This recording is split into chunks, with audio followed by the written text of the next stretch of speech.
A few words about Capone, a new film. Alas, it has not received a good reception. If we look at the average, it is in the yellow. They even have half colors there. If it's green, that's fine. It's 70, 60 something out of 100. And this one is in the yellow with about 50, which means that critics on average have not been thrilled by it. I, for one, beg to differ. I thought it interesting, surreal, bizarre, quite often. Um, it's also a question of one of the rules of happiness: lower your expectations. And as I looked online to see what this average is and saw it modest, I came with modest expectations, and thus we may have one of the explanations. You come without high hopes, and then when something happens. But then there's Tom Hardy in the leading role. This actor is phenomenal. It's shown that young as he is, he can do anything. He can play twin brothers. He can play anything. And here he plays Capone in his last year. We know about this from the very beginning, that this is a gangster about to die. He's already sick in the mind. Was it dementia? I can't remember what it was, but anyway, he's losing it quite often. But that makes it interesting and challenging at times to follow. For instance, I'm thinking of that Carnage, which was a defining trait of the big gangster,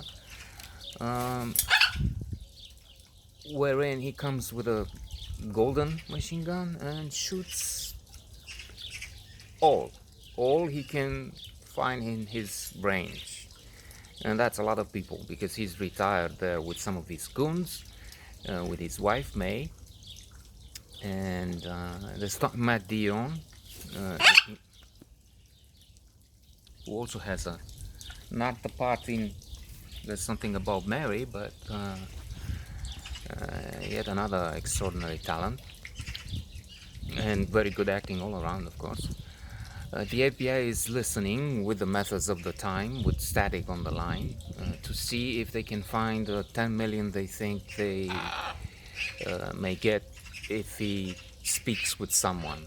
They even confront him, asking him face to face, but he seems to be struggling.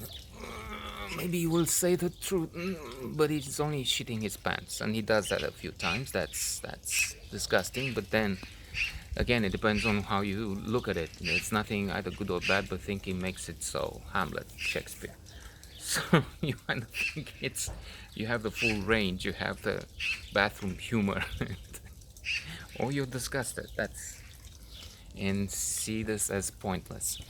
I think it was surreal at times, and it was interesting. Plus, I have this benefit: I can find parallels with real life. And I was thinking Capone and Trump. Well, there you have it. Two crazy people, gangsters. One was, I'm exaggerating. I'm crazy myself, right? And indeed, I realized Capone was responsible for many deaths. He sees one scene with a knifing, repeated knifing. One is knifed, I don't know, 50 times. And then there's shooting all around. We know that. Even if he was sentenced in jail for taxes, he killed many. But then on the other hand, this idiot in the lead for the free world has probably killed many more by stupidity. It's manslaughter. It's not intentional, even if who knows what's in that mind. I mean, if he can kill Democrats, those who vote against him, well, who knows if he would not go for it. But then with this, with a pandemic, with you drink bleach, well, injected disinfectant, with it will be zero. We'll have zero cases. And with that, you kill many more. Capone, my view is worth seeing.